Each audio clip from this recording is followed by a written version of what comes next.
what gets recognized is what you focus on. So if you're always focusing on the bad of what the employees are doing to slack off, to do a bad job, you're going to get more of a bad job. But if you recognize people for the good that they do, then that's going to get repeated. So it's being sincere, but it's also being specific. So instead of saying, hey, great job, of stopping and saying, you know what, I really appreciate the fact that you stayed after 45 minutes yesterday to help us get that order out. Man, we were in a crunch and, the customer was thrilled. Thank you so much for your extra effort. Welcome to the Gratitude Podcast on www.georgianbenta.com, where you'll hear a new story each week that will inspire more gratitude in your own life. Our mission is to inspire 100,000 people to discover how to feel gratitude and live a happy life through the amazing life stories of our successful guests and their actionable tips. And now, the host of our podcast, Georgian Benta. Hi, Gratitude Seeker. Welcome to a new episode of the Gratitude Podcast. Today, with us, we have Lisa Ryan from Grategy. She's a keynote speaker, an engagement and retention expert, and a culture consultant. And you guessed it, she's a big believer in the power of gratitude. Hi, Lisa. Welcome to the Gratitude Podcast. Hi, thank you so much for having me on. It's a pleasure to be here. My pleasure as well. So firstly, let us know a little bit more about you, about your story. Sure. I actually it was 2009, and I went to a 4-day event, seminar with some of my friends. And on the way back, we were pretty excited about, the event and what we learned and the people that we met. But we also knew that unless we took some kind of action, life would go back to normal, the way that it was before. And we didn't want that to happen again. So we opened up a Facebook thread and started sharing, things we learned, people we met, experiences that we had. And then one of my friends said, well, why don't we write down 3 things that we're grateful for every day? And so we did that. We held each other accountable to it. And it was that practice that really introduced me to the power of gratitude, and that I went into it with no expectations. It was something that I was just doing with a couple of my friends. And that single practice has really led me to exactly where I am today. Beautiful, beautiful.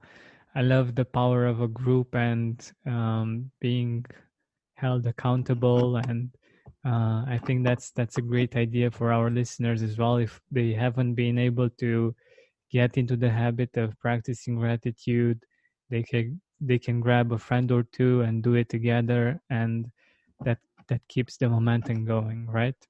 Yes, it certainly does. Awesome.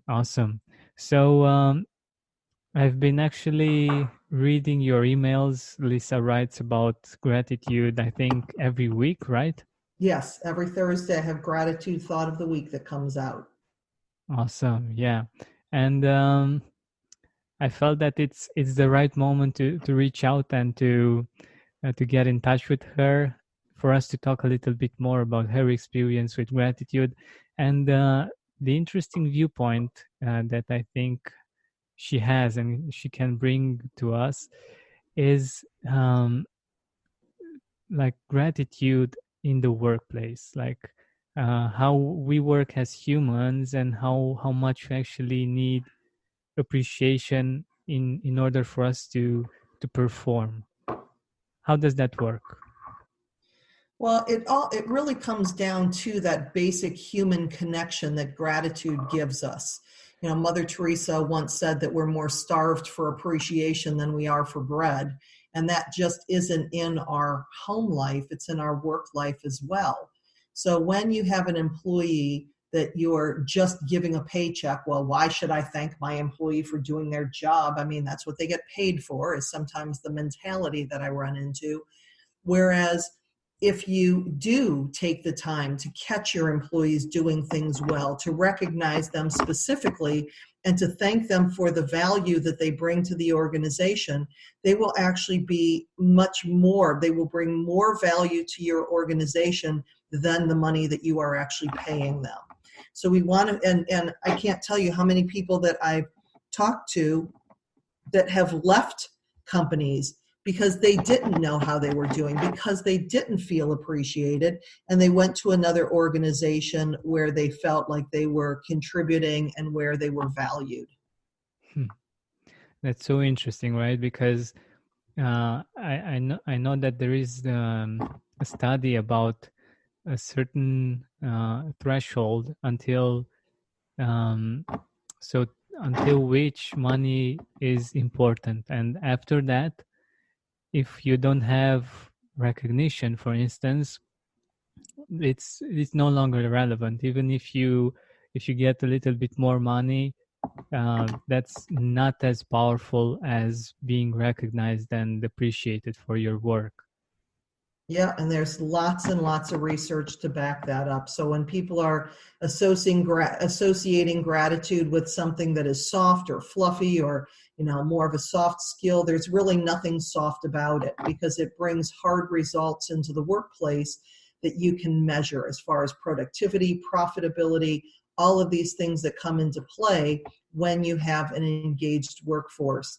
And engaged employees are ones that do feel that they are appreciated at work.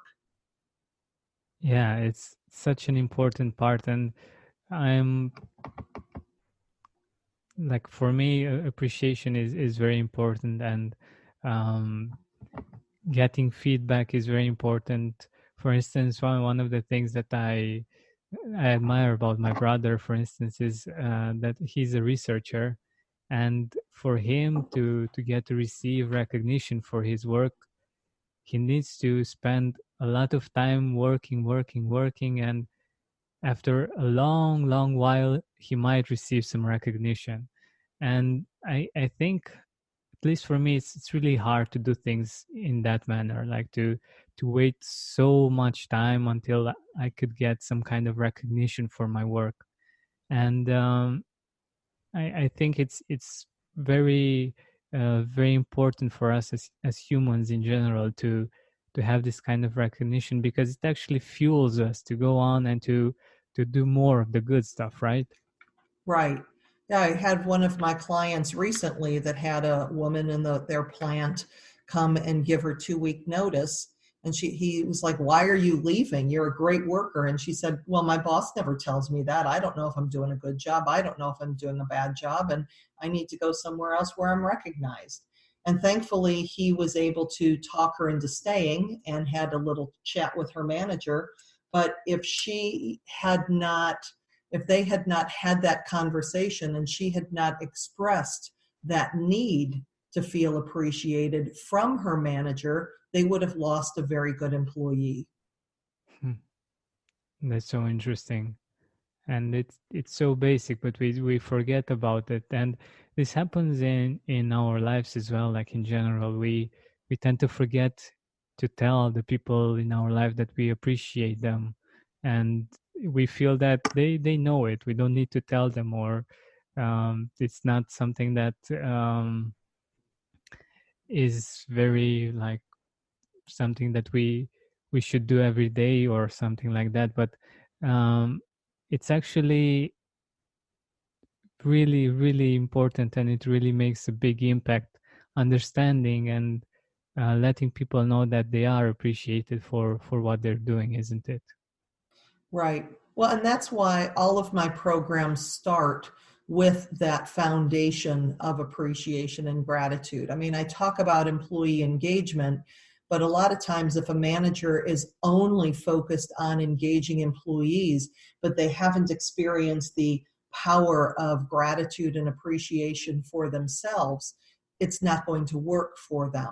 So if I can give them some tools that they can find that they'll have a better relationship with their spouse, their significant other, their kids, and the other people in their life, then it's easier to bring that person into the workplace versus just starting everything at the corporate level. That's brilliant. That's brilliant. Actually, having that person experience gratitude for themselves and seeing its power, of course, that leads to more gratitude, and to actually um, putting it out there for the people as well. I love it. I think it's a really great idea, and it's quite interesting to look at it from another point of view as well. Like if we have a family that we are the leaders of, by getting ourselves in the position of experimenting with gratitude, we can influence them as well, isn't it? Right, absolutely. Beautiful, beautiful. So how do you get the people that are in management positions to experience gratitude? How do you convince them to try it out, and what do you tell them to do? When I work with organizations or I speak to associations, there's two main programs that I do. There's show and there's thanks, because I'm an acronym person. So when I start with the show, basically what that does is we take a look at gratitude from the aspect of the self.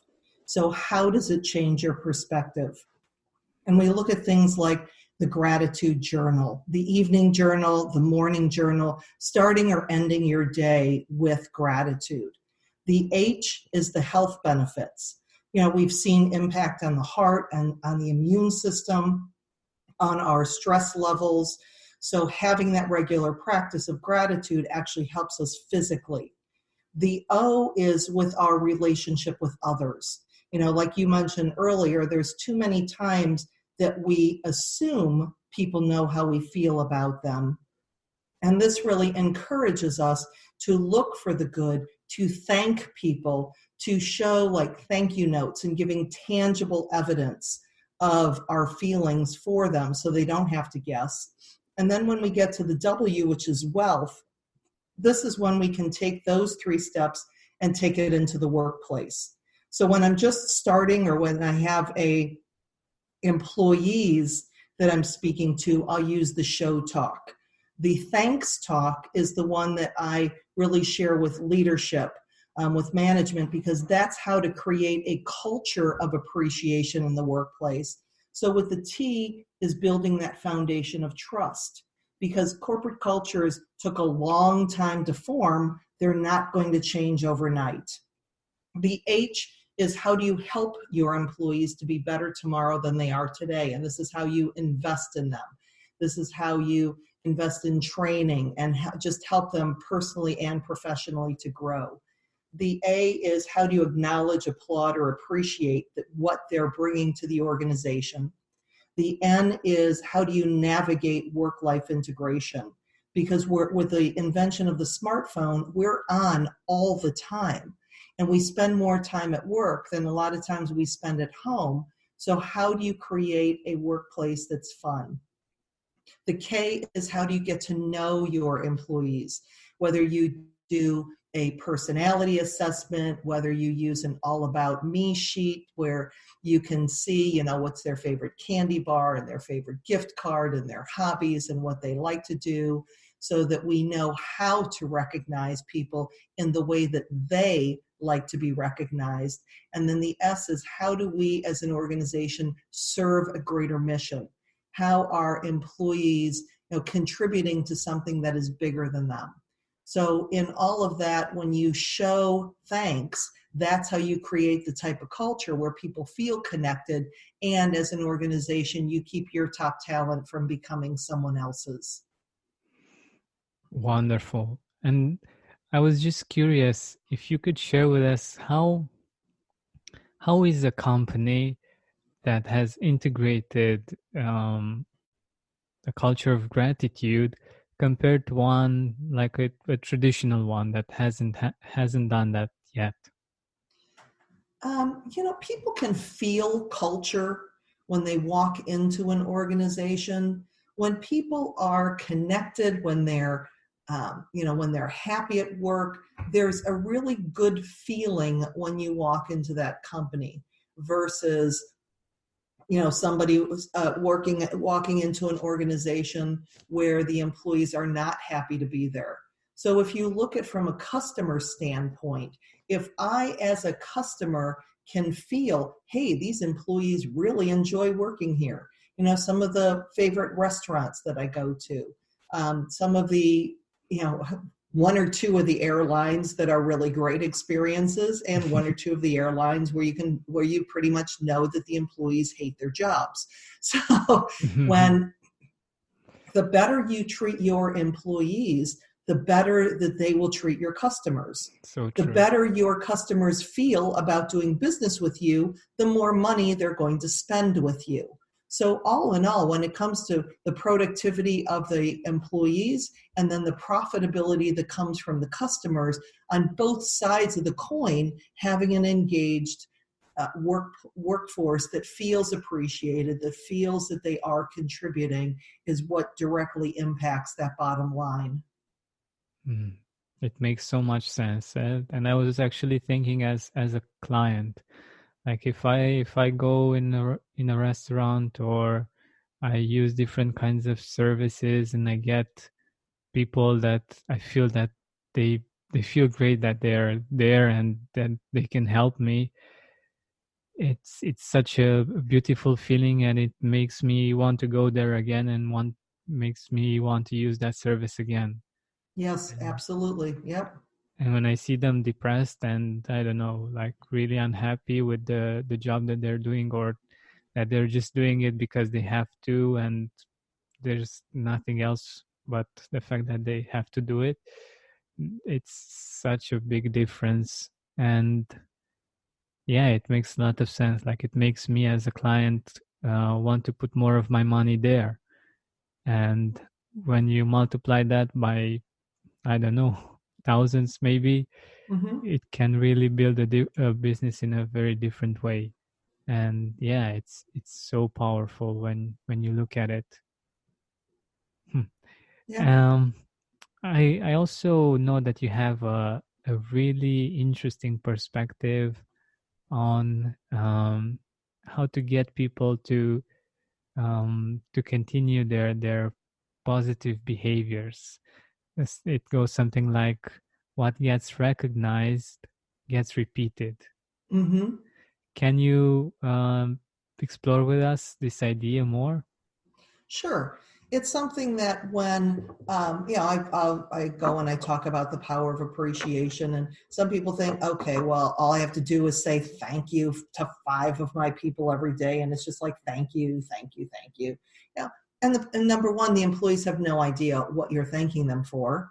And number two, if it's not sincere, it doesn't make a difference. So what gets recognized is what you focus on. So if you're always focusing on the bad of what the employees are doing to slack off, to do a bad job, you're going to get more of a bad job.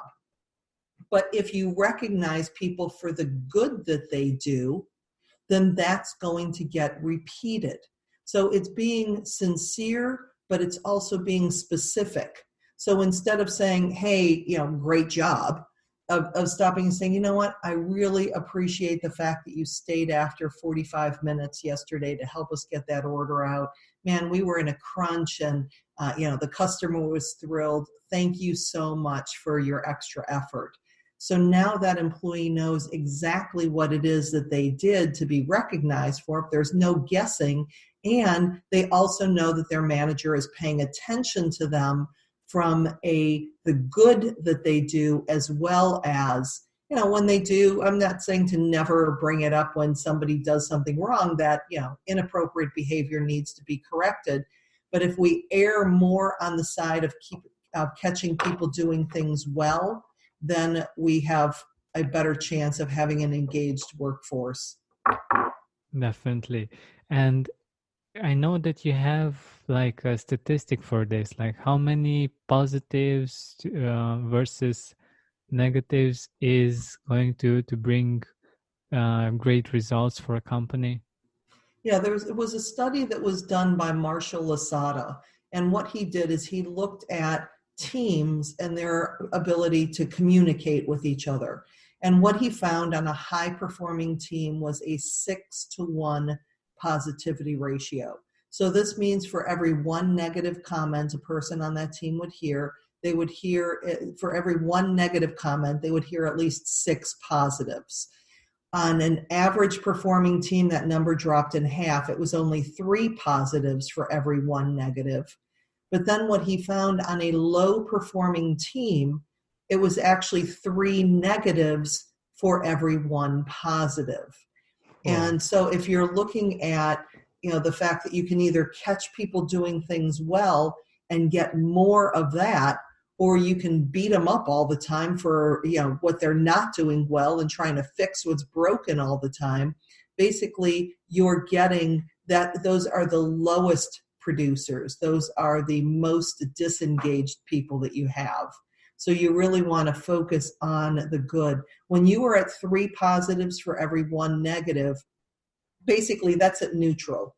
Employees are doing just enough so that they don't get fired. They're probably making just enough money so that they don't quit. There's an even balance there.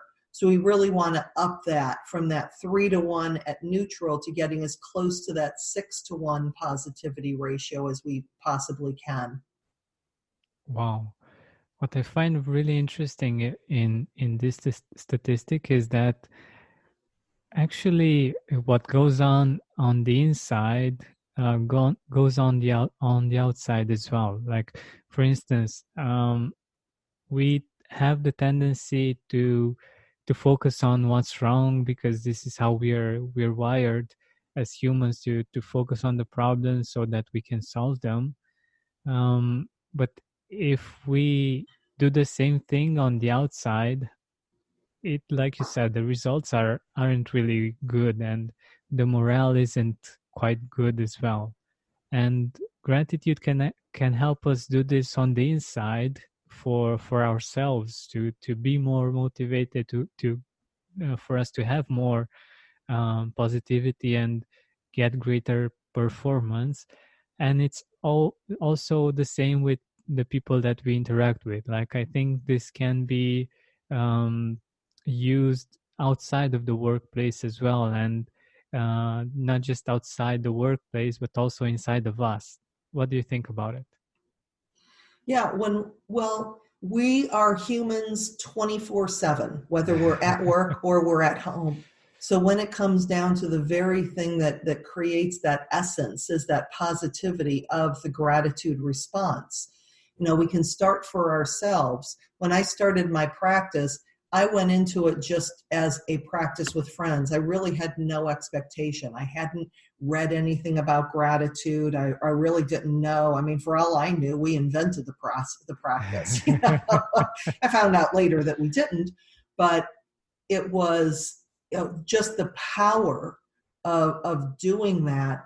And it has led to, the success in my business, of my growing my company, of my bringing this message to, tens of thousands of people each year, to just change the conversation when it comes to focusing on the good in life instead of always whining about what's not going our way.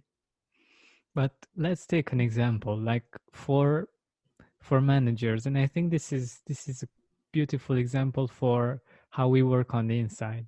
So for these managers that have to reach certain goals, and that have certain targets, and that have to be focused on reaching them, and on solving the problems that are like might be making them not get to the place that they want to get to.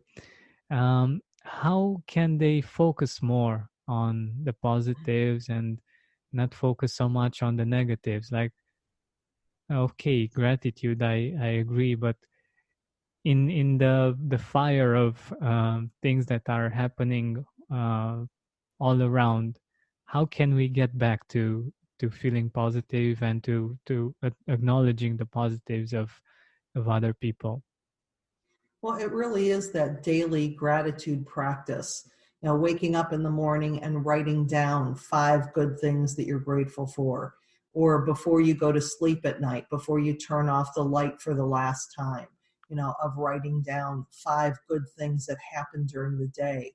When you start to focus on the good, it really starts to become an automatic response. In the 10 years that I've been keeping my gratitude journal, I know that that practice has rewired my brain, because I'm not saying that things, everything goes peachy all the time. I still have bad days and bad things happen and I get upset. But after I get over the rawness of whatever that negative emotion is, the first question I ask myself is, what can I find to be grateful for about this? So it gets me out of that slump a lot more quickly than I was able to before. I don't get stuck anymore. But unless there's a commitment to that practice that over time starts to rewire your brain so that you start to look for the good. And I tell my audience members all the time to start where you are. Because if you're going through a very difficult period right now and it's difficult to find anything good, just start with, well, I'm grateful for the fact that the sun's out today.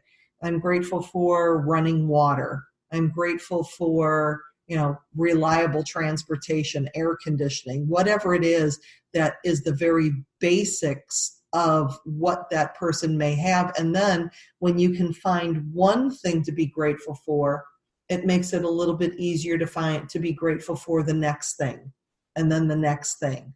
But you have to start somewhere, because gratitude isn't always about, oh, I just won the lottery. Oh, I just met the love of my life. Oh, I just got a brand new job. True gratitude is looking at our everyday life and finding things to be grateful for. I love it. I think it's exactly as you put it, and it's where the power lies. Like that's why I believe that it's a really great life tool to use every day. And of course, whenever things are great, it amplifies them, and whenever things aren't so great, it helps us get perspective and be resilient in spite of the challenges that we're going through. But since we're nearing the end of our time together, I have a few questions left. Sure. Firstly, who are the people in your life that have had an impact and that you would like to mention that you're grateful for? Well, I'm extraordinarily grateful for my husband, Scott. We've been together 25 years, married for 23. Wow. He's the most incredible man that I know. I'm very blessed to still have both of my parents on the planet, and I love both of them. My father's here locally in Cleveland. My mother lives out of state. When I was in the welding industry, my boss, Dale, and I reported to him for 7 years back in the late 80s and early 90s, and he's still one of my dearest friends. So I have, my friends, my family, the people in my mastermind group that I'm associated with. I just, I have, there's so many people that have really impacted my life. My friend, Mike Kleba, that actually I just recently reconnected with, he was the friend that said, why don't we write down 3 things that we're grateful for? So it was, he said one question that changed everything, back in 2009. So it's really been nice to reconnect with him recently as well. And so I with a gratitude list, I could go on and on and on. I can imagine. I just wanted to get you thinking about these people as well, and to get our audience to think about the people in their life that they appreciate. And also, I'm really curious. I can bet that at least some of the people listening to us are going to think, I would love for Lisa to come to my company and to do her magic and change the culture here to have a better work environment with more grateful people. Would that be possible? Like, would employees be able to recommend you or do something like this? Sure. Yeah, there's lots of information on my website at lisaryanspeaks.com. I also have a lot of resources on my LinkedIn profile, so you can connect with me there. I have videos and articles that I've written there. But yeah, I love to speak, and I'm a great opening keynote speaker to kick off the conference and really set the energy, the tone for the rest of the meeting. I'm also a really good closing keynote speaker in that I'll send everybody out on a positive note. But I work with individual companies as well, from everybody from the hourly employees up through the leadership teams. Because when you're looking at changing culture, getting everyone involved in the process and letting them know what's going on instead of it just being the leadership team also makes a huge difference in the company's ability to really turn their culture around. Beautiful, beautiful. So thank you so much for being here with us and for sharing from your wealth of experience with gratitude and with implementing gratitude in companies. I really appreciate it. And let us know if you have a closing thought. Meister Eckhart had one of my favorite quotes, and he said, if the only prayer you ever said was thank you, that would be enough. And when we just look for the people in our lives who are making a difference and we acknowledge them with those two magical words of thank you, that's enough. Beautiful. Thank you. You're very welcome. Hey, Gratitude Seeker, thank you so much for taking the time to listen to this interview. I really appreciate it. And if you could think of one person that would also benefit from it, share it with them. It might actually be the inspiration that they need to make their day or maybe even their life much better. Thank you so much once again. This has been Georgian Benta. Don't forget to keep seeking and spreading gratitude.